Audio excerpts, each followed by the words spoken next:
Hello friends, welcome to code meta channel. इस video में हम बात करेंगे यूज़ इफ़ेक्ट की।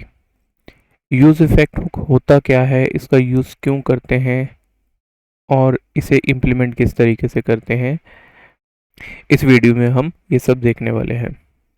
लास्ट वीडियो में हमने बात की थी यूज़ रेफ की, जिसका यूज़ हम चलते हैं अब आगे यूज़ रेफ से।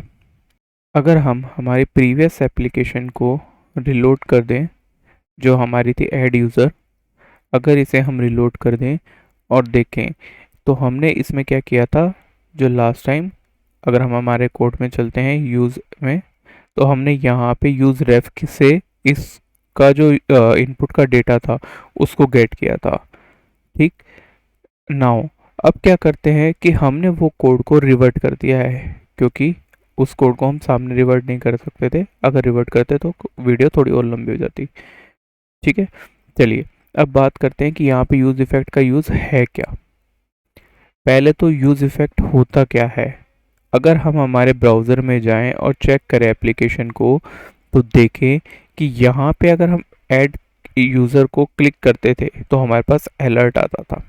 ठीक, अब क्या होता है कि इस जो मॉडर्न रिएक्ट है या मॉडर्न जो टाइम है, उसमें क्या होता है, यूज़र को हमें रियल टाइम पे रिजल्ट दिखाना होता है।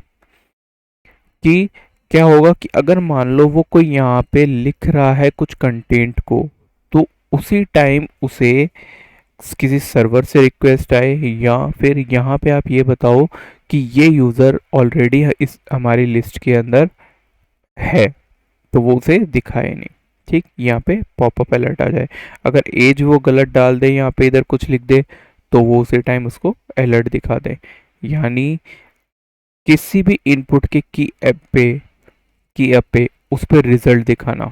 ठीक है, ये चीज़ हम यूज़ ब्लर से भी कर सकते थे, की अप से भी कर सकते थे, बट वो राइट वे नहीं है।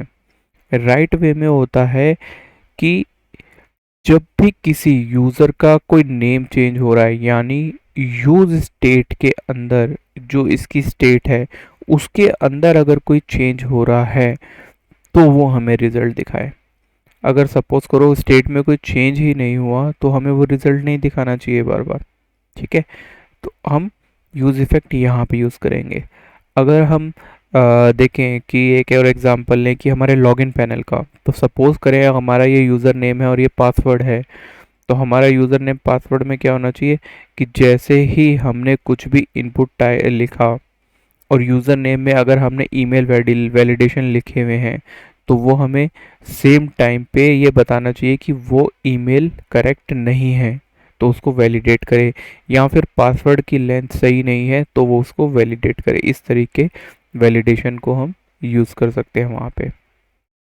चलिए कोड में देखते हैं एक बार कि कोड में किस तरीके से इसे इम्प्लीमेंट करते हैं। हम हमारे कोड में आते हैं, यहाँ पे देखते हैं कि हमने जो वैलिडेशन लगा रखा है सबमिट का, वो लगा रखा है ऐड यूज़र हैंडलर के ऊपर। यानी जब भी कोई इवेंट सबमिट होता है, जब भी कोई यूज़र नेम एज सबमिट होती है, तो वो चेक करता है कि वो यूज़र की लेंथ कितनी है या एज की लेंथ कितनी है। ठीक है, इसके साथ साथ हम क्या करते हैं, सपोज कि हमें क्या दिखाना है कि अगर हमें ये बताना है कि अगर हमारे यूज़र की लेंथ में कुछ भी नहीं है, या एज है उसकी लेंथ कुछ भी नहीं है, या फिर ये बोले कि एज की लेंथ जो है वो 1 से कम है, तो उसी टाइम हमारे पास रिजल्ट आ जाए, प्रॉम्प्ट आ जाए। तो उसके लिए हमें क्या करना है कि सबसे पहले तो हम यहाँ पे आके हमारे इस वैलिडेशन को यहाँ पे यूज़ कर सकते थे। ठीक है, लेकिन अगर हम इसे यहाँ पे यूज़ करते हैं इस तरीके की चीज़ों को, तो ये क्या करेगा कि सबसे पहले जैसे मान लो मैंने एंटर यूज़र नेम किया।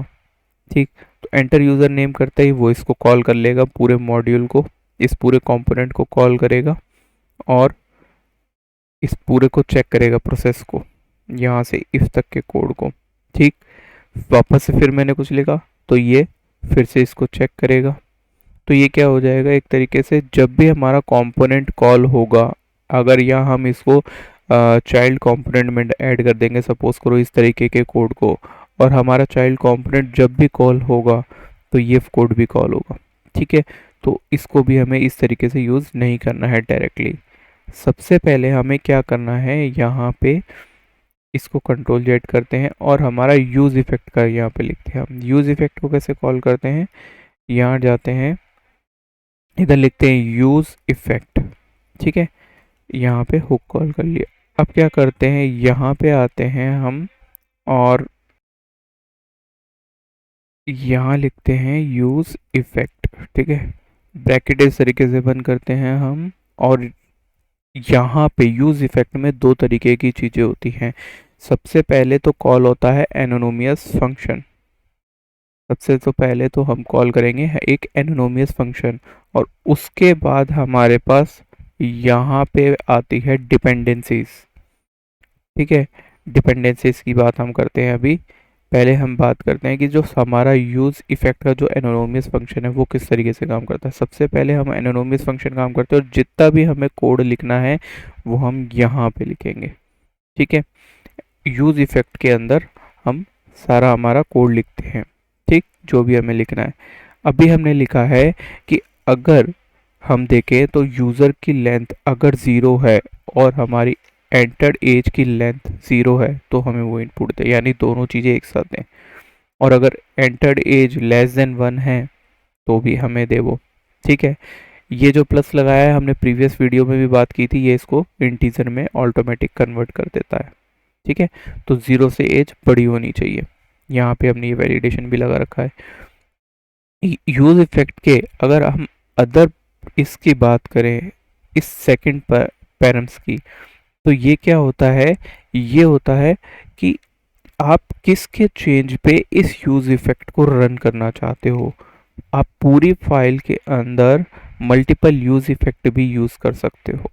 ठीक है, अगर हम यूज इफेक्ट के इस पैरम्स को इस तरीके से अगर छोड़ देते हैं ब्लैंक, इस एरे वाले जो एक दिख रहा है आपको, इसको अगर इस तरीके से छोड़ देते हैं तो ये क्या होता है कि हमेशा ऑन लोड पे ही कॉल होता है।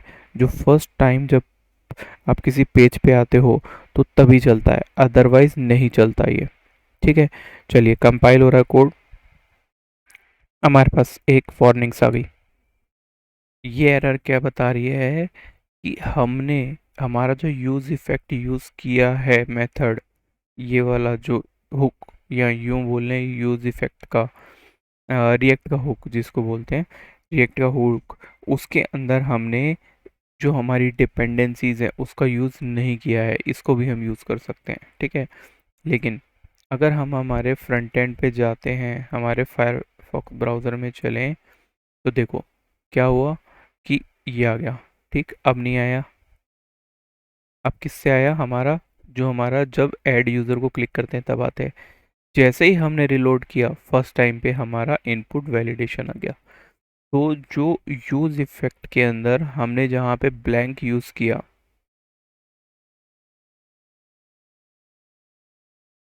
जो हमने डिपेंडेंसीज को ब्लैंक यूज़ किया है यहाँ पे, इसकी वजह से हुआ कि जैसे ही पेज लोड होता है हमारा ये ऐड यूज़र का कंपोनेंट कॉल होता है, और कंपोनेंट कॉल होते ही ये यूज़ इफेक्ट चल जाता है।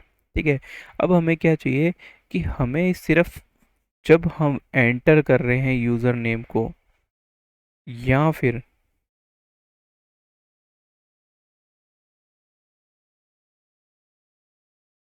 What happen, just a second, I think two times paste कर दिया। ठीक है, तो वापस लेके गए हम। हमने क्या किया, इसको कॉपी करते हैं और यहाँ पे पेस्ट कर देते हैं। अब यहाँ से एंटर एज को कॉपी करते हैं और इस तरीके से पेस्ट कर देते हैं। ठीक है, अब क्या होता है कि हमारा सिस्टम कंपाइल किया हमने, ये वार्निंग देखो हट गई जो हमने यूज़ की थी। अगर हम हमारे ब्राउज़र में जाएं अगेन, तो ये देखो लोड होते हुए भी आ रहा है। ठीक है, और अगर हम सपोज करो यहाँ पे आप कोई चेंज करते हैं, मान लो सैम लिखते हैं, देखो सैम, यहाँ पे वैल्यू जैसे ही चेंज हुई इनपुट की, जैसे ही इनपुट में वैल्यूज चेंज हो रही है वैसे ही हमें ये रिजल्ट दे रहा है। ठीक है, 4 आ गया, कुछ भी नहीं है तो 0 हो गया। अब मैं इधर 0 लिख देता हूँ तो भी ग्रेटर देन बनी होनी चाहिए। क्या हुआ, हमारे सारे वैलिडेशन काम करने लग गए। अब ऑन लोड पे ये क्यों आ रहा है? ठीक है, तो ऑन लोड पे आने के लिए हमें यहाँ पे टच्ड एलिमेंट का या टच स्टेट का यूज़ करना पड़ेगा। ठीक, तो टच जो कोड है हमारा, एक बार मैं उस पर काम करके वापस से आपको शो करता हूँ स्क्रीन। तब तक के लिए वीडियो पॉज करता हूँ। अदरवाइज़ क्या होगा, अगर मैं कोड दिखाते हुए लिखूँगा तो जो वीडियो है वो काफ़ी लंबी हो जाएगी। Just a second, I will get back to you again. चलिए देखते हैं दोस्तों क्या हुआ। देखो, अब मैं अगर अपनी स्क्रीन को रिलोड करता हूँ तो देखो वो पॉपअप नहीं आएगा, फर्स्ट टाइम में वो पॉपअप नहीं आएगा। अ- अगर मैं सबसे पहले एज को लिख देता हूँ, सपोज करो, देखो मैंने एज गलत लिख दी, कोई भी पॉपअप नहीं आया। ठीक है, लेकिन अगर ऐड यूज़र करते हैं तो ये कहता है कि एंटर के लिए ये अपना HTML का वैलिडेशन है। सपोज करो मैंने 4 लिख दिया तो एल आ गई नेम और एज के लिए। ठीक है, वो बोल दिया, इस तरीके का वैलिडेशन आ गया। अब अगर मैं क्या करता हूँ, मान लो एज को ब्लैंक कर देता हूँ। मैंने अभी एज में 6 लिखा सपोज करो, और मैं यूज़र में कुछ लिखता हूँ तो कोई एरर नहीं आए। ठीक, लेकिन अब क्या किया मैंने, इसको ब्लैंक कर दिया एज को, तो देखो एरर आ गई।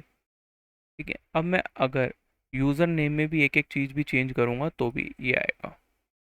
ठीक है, एज के लिए बोलेगा। अब मैं इधर से चेंज करूँगा तो ये कुछ नहीं बोलेगा, कुछ भी कितना ही लिख लो। ठीक है, तो ये किस तरीके से हुआ कि ऑनलोड के ऊपर हमारे पास कोई भी एरर अब नहीं आई। तो ये कैसे हुआ, चलिए देखते हैं। हमारे कोड के अंदर चलते हैं, हमारे यूज़र कोड के अंदर ऐड मैंने क्या चेंजेस किए यहाँ पे। यहाँ पे एक इवेंट यूज स्टेट कॉल कर लिया, स्टेट कॉल कर लिया इस टच नाम का। ठीक है, इसको पहले क्या किया, स्टार्टिंग से ही फॉल्स से सेट करा दिया। अब क्या किया, यूज इफेक्ट के अंदर यहाँ पे दो जो वैलिडेशन एक साथ थे मैंने उनको अलग अलग कर दिया। एंटर्ड यूजर नेम को अलग कर दिया और एज को अलग कर दिया, और यहाँ पे चेक करा लिया कि इज टच्ड, अगर वो ट्रू है तो ही ये अंदर एंटर होगा, अदरवाइज नहीं होगा। ठीक है, फॉल्स से सेट है, जैसे ही पेज लोड होता है ये क्या होगा, हमेशा फॉल्स से सेट आएगा, और टच स्टेट ट्रू होगी नहीं तो ये कभी भी एरर नहीं दिखाएगा। ऐसे ही एज के लिए भी करा लिया। ठीक है, और यहाँ पे भी करा लिया। ठीक, अब जो क्या किया कि जो सेट एरर थी, जो इस टच था, इसको मैंने ट्रू कब कराया, ओनली जब मैं हम अपने यूज़र का नेम चेंज करता हूँ या यूज़र के अंदर कुछ भी इनपुट लिखता हूँ, तब सेट कराया है मैंने इसको। एज के चेंज पे सेट नहीं कराया, इसीलिए क्या हुआ था कि जब मैं अगर एज में कुछ भी लिख रहा था तो ये मेरे को ऑन द स्पॉट रिजल्ट नहीं दे रहा था। लेकिन जैसे यूज़र नेम में कुछ भी गड़बड़ कर दी, मैंने लिख दिया, अगर एक बार टच कर दिया तो ये मेरे को पॉपअप मैसेज देने लग गया। ठीक है, तो हम इस तरीके से यूज स्टेट का यूज़ कर सकते हैं कि अगर कोई वैल्यू चेंज हो रही है, कोई स्टेट चेंज हो रही है, तो उसके चेंज के ऊपर हम क्या कर सकते हैं, कोई भी एक्शन परफॉर्म कर सकते हैं। ठीक है, अगर मैं यूज़र लॉगिन की बात करूं तो यूज़र लॉगिन के लिए क्या होता था कि अगर सपोज करो आप किसी पेज पे हो, पैनल पेज के ऊपर हो, और जैसे ही उसमें आप लॉगिन के लिए बटन क्लिक करते हो और वो प्रोफाइल पेज पे जाता है, तो प्रोफाइल पेज पे जाते ही क्या होता है, वापस से कंपोनेंट कॉल होता है जहाँ पे वो ये चेक करता है कि यूज़र लॉगिन है कि नहीं। अगर उसको मैं सपोज करें अपन कि यहाँ पे बाहर चेक करा देता कि यूज़र लॉगिन है कि नहीं सर, ठीक है ना, यहाँ पे जैसे मैं कोई भी स्टेट देता हूँ उसको ट्रू और फॉल्स अगर चेक कराता मैं यहाँ पे, तो क्या होता कि हर बार क्या होता कि कोई भी मैं एक्शन परफॉर्म कर रहा होता और वो क्या करता, बार बार यूज़र प्रोफाइल वाले को वो चेक करता रहता कि यूज़र लॉगिन है कि नहीं है, वो बार बार यहीं पे चलता रहता इफ़ के लूप में। और तो क्या होता कि ये जो कोड था यहाँ पे, जो इफ़ को चेक करने वाला था, वो हमेशा के लिए क्या हो जाता, लूप में चला जाता, इन्फिनिटी लूप में। ठीक है, तो इन्फिनिटी लूप में जाता तो ये क्या होता, हमारी जो एप्लीकेशन थी वो क्रैश कर जाती। या फिर हम यहाँ का क्या करते, चेक कराने के लिए सपोज करो अगर थर्ड पार्टी से डेटा गेट कर रहे होते, तो वो क्या हो जाती, बार बार वो चेक करती रहती, बैकएंड के अंदर आपकी एपीआई बार बार चलती रहती। ठीक है, तो उस चीज़ को रोकने के लिए क्या करते कि इस कोड को यहाँ से कट करके हम यूज इफेक्ट में डाल देते। ठीक है, यहाँ पे रख देते उस कोड को जो चेक करने वाला कोड है। और यहाँ पे क्या करते हम कि जावा स्क्रिप्ट में एक मेथड होता है लोकल स्टोरेज का, इस लोकल स्टोरेज नाम का। तो यहाँ पे क्या करते कि फर्स्ट टाइम जब यूज़र लॉगिन पे क्लिक करता है, जब भी पेज हमारा कॉल होता, तो उस लोकल स्टोरेज को सेट करा देते हम किसी वैल्यू से, ताकि उसको हम क्या करते, यूज़ इफेक्ट में चेक कराते हर बार कि वो वैल्यू एग्जिस्ट करती है कि नहीं है, ट्रू है कि नहीं है।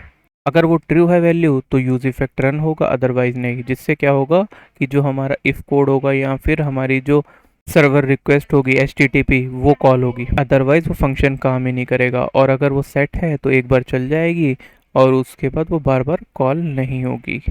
इससे हमारा जो कोड है वो इन्फिनिट भी नहीं होगा, अदरवाइज क्या होता है, इन्फिनिट लूप में सेट होता। मोर हम बात करेंगे इसके ऊपर। लॉगिन के लिए एक हम सेपरेट वीडियो बनाएंगे जिसके अंदर कम्प्लीटली लॉगिन की बात करेंगे और थर्ड पार्टी से डेटा गेट करके लॉगिन मेथड बनाएंगे फॉर्म के साथ। अभी जो आपको बताया वो ये था कि आपको समझ आ जाए कि यूज़ इफ़ेक्ट कहाँ कहाँ काम कर सकता है और किस तरीके से काम कर सकता है। तो होप दोस्तों आपको समझ आया होगा कि लोड के ऊपर किस तरीके से यूज़ इफ़ेक्ट काम करता है, और अगर हमें कोई पैरामीटर डिपेंडेंसीज यूज़ करनी है तो यूज़ इफ़ेक्ट में डिपेंडेंसीज किस तरीके से कॉल होती है। अगर एक बार हम कोड को फिर से देख लें तो हमने क्या किया था, यूज़ इफ़ेक्ट लिया था जिसमें एनोनिमस फंक्शन लगा के ब्रैकेट बनाए थे, और यहाँ पे हमने लोड के ऊपर इस एरो, ये जो फंक्शन था हमारा एरो फंक्शन, इसको ब्लैंक रखा था। तो ये हमारा कब कॉल होता, जब हम पेज को लोड करते हैं।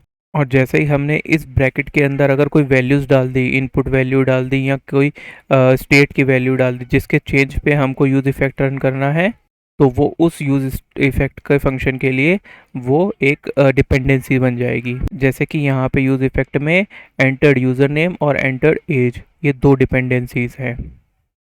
चलिए दोस्तों, होप आपको ये समझ आया होगा कि यूज़ इफ़ेक्ट किस तरीके से काम करता है। अगर आपको ये वीडियो अच्छी लगी हो तो इसे लाइक, शेयर और सब्सक्राइब ज़रूर कीजिएगा।